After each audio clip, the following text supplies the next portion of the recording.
Ciência e tecnologia são motores do desenvolvimento da sociedade moderna. A produção de conhecimento e inovações podem transformar a vida de bilhões de pessoas. O investimento em pesquisa científica viabilizou melhorias significativas no nosso dia a dia. É nesse contexto que se inserem os polos de inovação tecnológica. Através de pesquisa aplicada e qualificação de pessoas, os polos de inovação promovem o aumento da competitividade e da economia.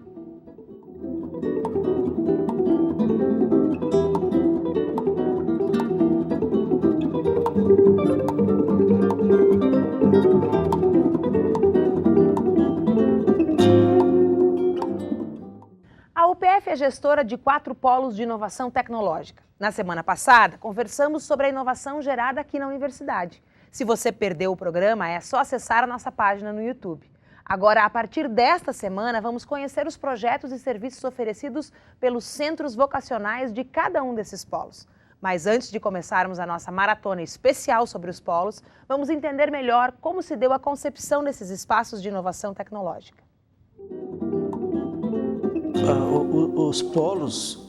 Os polos tecnológicos, o polo de inovação, assim como os parques mais tarde, né, é um fenômeno mundial. Né? Ele é um fenômeno que se descreve, é altamente complexo, né? E ele surge a partir de 1950, do século passado, né? E como um fenômeno assim que começa a se ver o fim da Revolução Industrial e nós ingressamos chamado hoje, que é mais a área do conhecimento. E para você transitar para a era do conhecimento, a sociedade do conhecimento, você precisa avançar na pesquisa, no desenvolvimento da pesquisa, da ciência, da tecnologia e da inovação. Tá? Então esse foi o surgimento dos polos. Os polos, que o PF administra, como qualquer polo, ele serve para você o seguinte, para você ajudar a região a avançar, sabe? Desenvolver, diminuir as desigualdades regionais, tendo o papel da universidade é gerar conhecimentos. Nós atender essas demandas da comunidade, tá? Colocando ela em projetos. Né? Nós estamos conectando pesquisadores, esse ambiente assim, né, para que a comunidade possa avançar. Então, assim, o polo é um vetor de desenvolvimento nas regiões. Ele serve para isso. Serve para você desenvolver a ciência, desenvolver a tecnologia e fazer inovação. No programa de hoje, vamos conhecer os projetos de pesquisa vinculados ao Polo de Inovação Tecnológica da região do Alto da Serra do Botucaraí. Mas antes de iniciarmos nossa conversa, vamos assistir a uma reportagem produzida pelo Núcleo Experimental de Jornalismo em parceria com a UPF TV.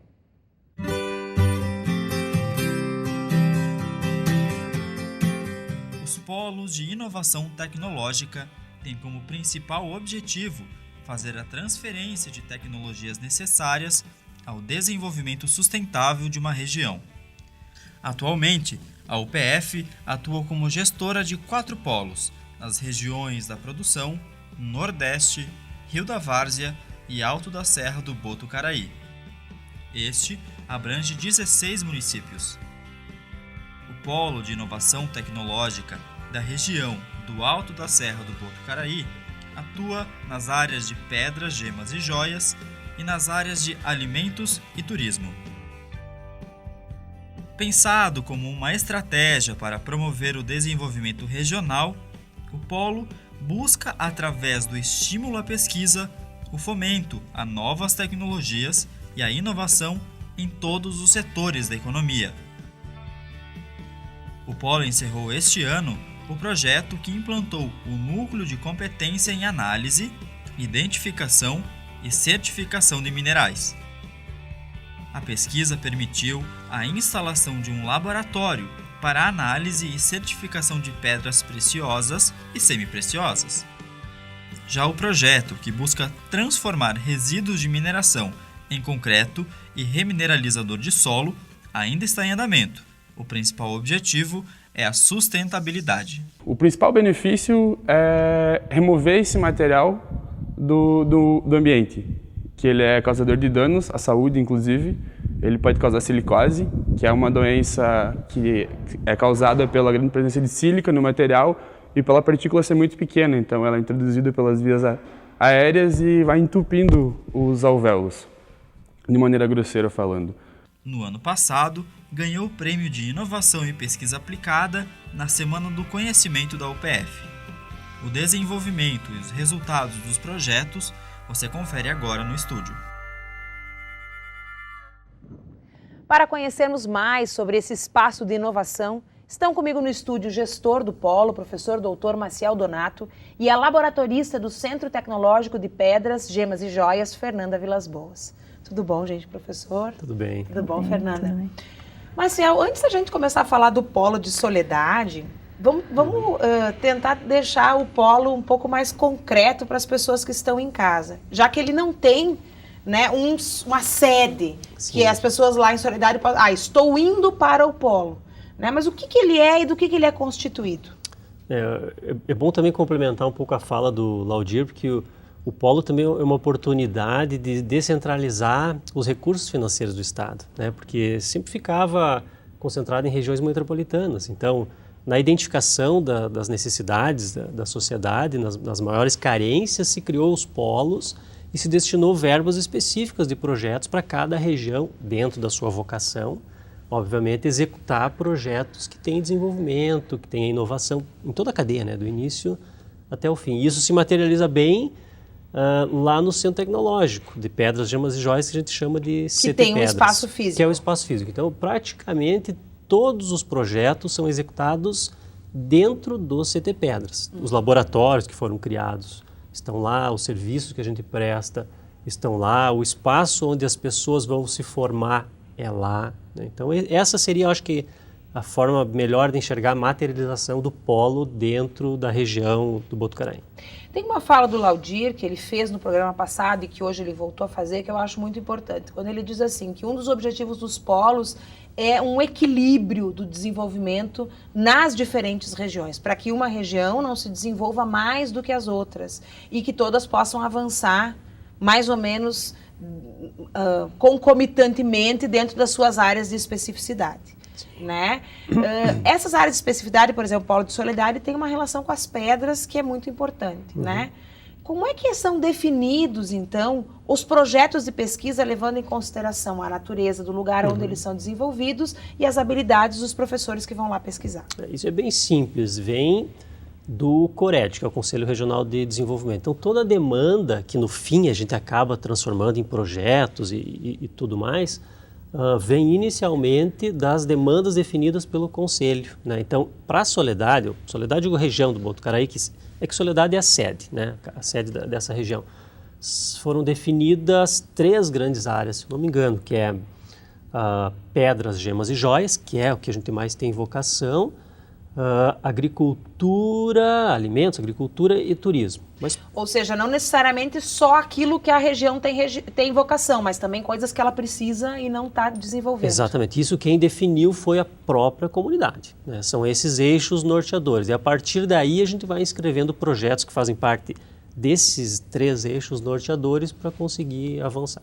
Esses eixos, eles são definidos anualmente ou qual é o período? A cada tanto tempo isso é renovado? Não há período.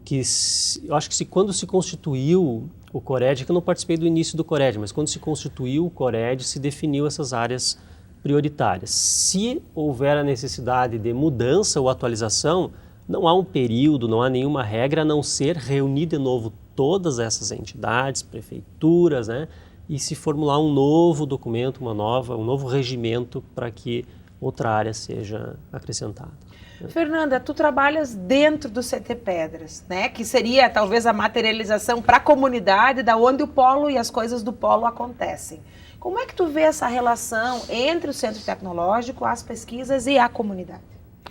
Eu vejo que é muito boa, porque o que o professor Marcel acabou de comentar, muito dos gargalos vem da própria comunidade, das empresas, né? E essa simbiose é bem interessante, porque além dos projetos, a gente lá no Centro Tecnológico presta serviços também, né? Então, a gente está sempre em contato com as empresas, de uma forma ou de outra. Todos os projetos necessariamente envolvem outras empresas da região, ou o pesquisador pode ir lá única e exclusivamente pesquisar? Deveriam. Esse é um dos critérios definido em edital que acaba aumentando a pontuação e favorecendo algumas pesquisas em detrimento a outras, né? Que é a inserção da empresa junto com o projeto. Mas as duas pesquisas que nós estamos coordenando lá não envolvem diretamente empresa, né? Porque quando envolve participação direta, a empresa também tem que dar uma contrapartida dentro do projeto, e isso eu acho pode dificultar um pouco, que pode dificultar, né? Mas todos os projetos que a gente executa lá tem anuência, tem ciência e as empresas apoiam, né? Tanto que tem muita atividade que é conjunta. Concomitante. Concomitante. Bom, para a gente descobrir quais são os projetos que nesse momento estão desenvolvidos e quais foram os projetos que já foram desenvolvidos e que deram super certo, você nos acompanha depois do intervalo. Até já!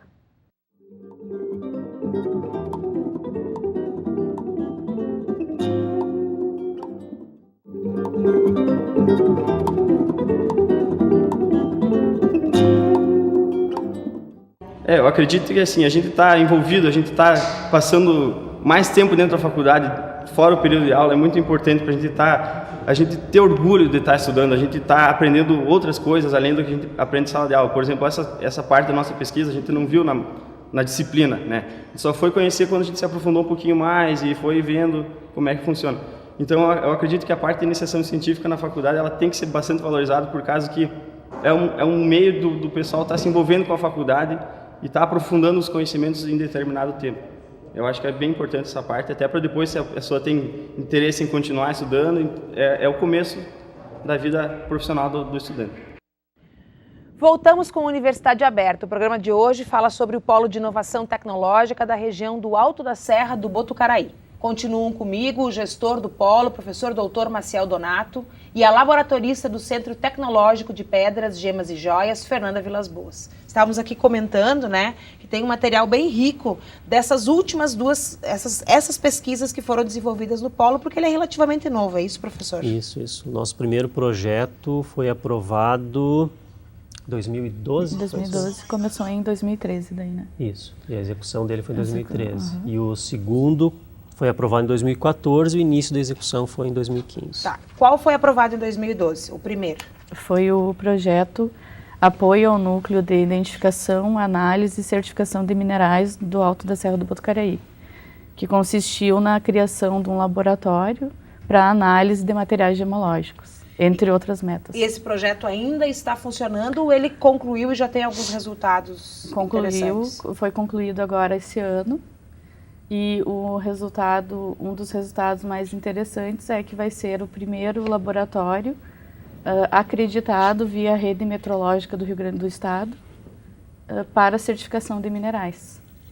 Olha que bacana. Ou seja, todas as pedras encontradas têm que passar por essa certificação ou não necessariamente? Não necessariamente, mas muito importante para quem quer alcançar mercados, né, externos mais exigentes. E também certificar mesmo o seu produto, né? Teve uma parceria bastante ampla esse projeto com empresas. Esse projeto entre as metas foram certificados 50 gemas de diferentes empresas do município. Então, isso qualifica a produção local, né? Eleva valores até e estimula muito, talvez até o crescimento dessas empresas no mercado, né? Com certeza. E o segundo projeto, professor? O segundo projeto que a gente iniciou em 2015 foi o de transformação de resíduos da mineração em produtos tecnológicos. A princípio foram 3 produtos, dentre outras, como identificação de outras possibilidades. E os vídeos que apareceram, os 2 estagiários, dizem respeito a um dos produtos, que por enquanto é o que mais deu certo, né? Porque a gente já conseguiu ver que como agregado para concreto, para fazer blocos de concreto, a gente chama de pavers, aqueles blocos intertravados, o resíduo se comportou muito bem, deu um ganho de resistência, né? Então foi um ótimo substitutivo do cimento. Ou seja, são 2 projetos, né? Um trabalha com o produto, o resultado, e o outro trabalha com o lixo, que é o que sobra quando se extrai os minerais dos locais. Porque desde a extração lá na mina gera um tipo de resíduo, que fica lá empilhado naqueles rejeitos, né? Desse resíduo a gente gerou um produto, que é o remineralizador de solo. que é da parte da agronomia. Esse é um projeto bem multidisciplinar. Né? Então, o pessoal da agronomia utiliza isso numa técnica chamada rochagem, né? Que é moer e colocar na lavoura. E isso ajuda... Nossa, nós temos pesquisas que chegou a duplicar a produção. Nossa, com a utilização dos resíduos. Isso é bem recente, está em voga agora, acabou de ser normatizado alguns procedimentos, né? A gente vem debatendo isso, um resultado bem interessante também. O outro que eu vinha dizendo, que é o do bloco de concreto, a gente até já patenteou. Então, nós já protegemos até com registro essa invenção. Que é a utilização desse resíduo para fazer... Do outro, daí do beneficiamento, porque Soledade, apesar de ela ser conhecida como a capital das pedras, na verdade o que tem bastante lá é beneficiamento e comercialização, né? Mas o beneficiamento também gera muito resíduo. O que é o beneficiamento? Corte, por exemplo, cortar a pedra para fazer uma chapa gera um resíduo. Tá. Né? Rolar a pedra para polir ela gera outro resíduo. Então, esse resíduo que a gente chama do rolado gerou o material para a fabricação do paver. O resíduo do corte gerou um outro resíduo que é um oleoso, que é uma... Porque são resíduos diferentes. Embora o mineral seja o mesmo, o tipo de resíduo gerado é diferente. O tipo de resíduo, dependendo do beneficiamento, é diferente. E esse projeto também, o bacana dele é que a inovação não se dá só no produto final, né? Ele vai desde o início da cadeia, porque o pessoal da educação e da enfermagem também trabalharam em ações para evitar problemas de saúde, como a silicose, né, que é um problema pulmonar muito grave. Na região de Soledade tem bastante gente doente. Porque tem muita gente que trabalha com isso. Porque tem muita gente que trabalha com lixamento e acaba aspirando o pó e tendo esse problema. Então, esse projeto também atuou com oficinas para se trabalhar isso junto com a população. Nossa, que bacana. 2 projetos interligados e ligados a talvez a maior vocação da região, né? Qualificando os processos de produção, no fim das contas, né? E protegendo os trabalhadores. Como a comunidade tem respondido à presença dessas pesquisas, desses projetos na cidade e na região? Ela é sempre bem vista, né? A gente acaba, às vezes, reclamando que o pessoal não participa muito das oficinas, dos projetos, mas sempre tem participação, né? O pessoal aprova, gosta de discutir, gosta de trazer isso para a mídia, né? Então, talvez no sentido até das pessoas não saberem, né, o quão grave é o problema, né, e também o quão benéfico pode ser essas soluções. E há uma tendência de negação, né? Quando tem problema de saúde, a população de forma geral tende a negar que há um problema. Então isso é um entrave que a universidade encontra quando tenta resolver, né? Propor soluções. E então, esse segundo resíduo, que é o resíduo que substitui o concreto, já está até inclusive patenteado, já está sendo comercializado. Ainda não, mas a patente está pronta, né? Para quem quiser pegar ela e desenvolver um produto, já está pronta. Dosagem, todo o material, né? Já tá tudo pronto. E a universidade continua dando assessoria, ou esse projeto também está concluído? Não, esse projeto ainda tem 1 ano para finalizar. Mas ele finalizando, assim como o projeto da certificação dos minerais, vai se traduzir em muitos anos ainda de trabalho em conjunto, né? Porque a gente criou novos laboratórios, comprou novos equipamentos, dá para fazer muita análise, dá para prestar muito serviço ainda para a comunidade. E esses projetos, os 2, receberam algum tipo de financiamento? Sim, que essa é a grande vantagem do projeto dos polos, né? Dos polos. Que o governo coloca uma boa quantia. O que permite montar os laboratórios, por exemplo. Exato. O projeto da certificação de minerais foram... 650 mil reais, com o aporte da universidade em 150 mil reais. A contrapartida, né, que eu estava comentando antes que exige. E o projeto de transformação foram 1.200.000 reais. E, eventualmente, esses projetos podem gerar outros projetos, porque eles têm um período de duração finito, né? Mas, por exemplo, o laboratório que certifica continua funcionando. Continua, sim. E também, futuramente, pode se candidatar a outros editais para aquisição de novos equipamentos, sempre procurando melhorar, né, e qualificar mais o serviço. E aí uma pergunta, os projetos eles recebem um financiamento, eles montam os laboratórios, fazem a pesquisa, concluem, né? Mas como é que o laboratório depois, por exemplo, de certificação, segue funcionando? Quem é que mantém esse laboratório funcionando? A universidade. A universidade que mantém o centro tecnológico. Da universidade. Exatamente. Funcionando, independente do edital. Independente, porque já é uma estrutura que a gente tem, né? Então, apesar de desses projetos finalizarem, o centro tecnológico não finaliza, ele continua, ele é um outro modelo que não do polo, né? Isso não é exatamente a mesma coisa. E pode existir, por exemplo, projetos de pesquisa que nasçam, para além do que o CORED indica, uma demanda pontual que apareça da comunidade ou de uma empresa que pontualmente procure o polo, por exemplo, Claro. como aqui acontece com a incubadora, né? Claro que sim, porque se tu parar para pensar, nós já executamos diversos projetos no Centro Tecnológico, desde a sua existência, que foi em 2005, foi o início, em 2006 a Que o construção. centro é anterior ao polo, Anterior, então já se executou dezenas de projetos com dezenas de outras fontes de financiamento, mas isso é importante dizer, né? Quase todos os projetos que a gente executa lá têm fontes externas também de financiamento. A universidade dá um aporte, mas o grande aporte vem de outras agências de fomento. E a gente poderia dizer que o que beneficia esses financiamentos, a conquista desses financiamentos, é o fato de Soledade, por exemplo, não ser uma região central e estar em desenvolvimento. E aí especificamente do polo, né? Do polo. Do polo. Mas para além do polo, o próprio CT Pedras também tem essa possibilidade ou não? Sim, claro. Sim. Claro que sim. Concorrer financiamentos Sim. e gerar desenvolvimento. Não, eu digo da descentralização, o objetivo foi o polo que fez isso, né? Mas os outros editais a gente concorreu de igual para igual com o Brasil inteiro, né? Sem nenhuma vantagem específica, né? Porque eu posso dizer que esses dois projetos que a gente está executando, a gente teve vantagens por conta da região. A região carecia, nós colocamos um projeto... Por se constituírem no Exato, polo, quer dizer. Os demais anteriores, não, a gente concorreu de igual para igual com todo mundo, né? E existe algum outro tipo de contato com a comunidade para além dos projetos de pesquisa? Existe a prestação de serviços, a Fernanda disse, né? Que além da certificação, são quais outras?